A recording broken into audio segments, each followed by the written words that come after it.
কোথায় আছি আমি আর কোথায় বা দিল আমাকে এইরকম লেভেলের কলা পাতার মধ্যে এইরকম লেভেলের খাওয়ার।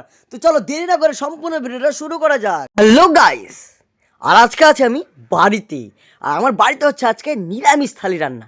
তো কারণ কি? কারণ হলো আজকে বৃহস্পতিবার। আর প্রত্যেক বৃহস্পতিবারই কিন্তু আমাদের বাড়িতে হয় নিরামিষ থালি রান্না। সকালবেলা ঘুম থেকে উঠেই দেখি বাবা নিয়ে এসেছে কলা পাতা।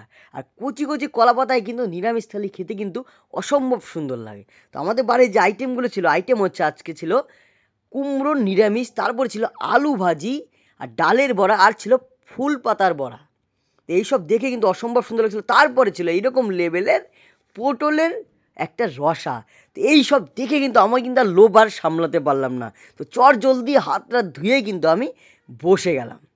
তো দেখো গাইস, কেমন লাগছে দেখতে কলা পাতার মধ্যে এইরকম নিরামিষ থালি। তো তোমরা কে কে এরকম সকাল সকাল এরকম লেভেলে কুচি কুচি কলা পাতায় কিন্তু নিরামিষ থালি খেয়েছো, কিন্তু কমেন্টে কিন্তু আমাকে অবশ্যই জানাবে। তারপর কিন্তু কিছু কিছু খাওয়ার পর কিন্তু আমার কিন্তু খাবারটা কিন্তু লাগছিল অসম্ভব সুন্দর। তো গাইস, আজকের ব্লগটি এখানেই শেষ। দেখা হবে নেক্সট ব্লগে। তো আজকের জন্য এখানে টাটা, বাই বাই।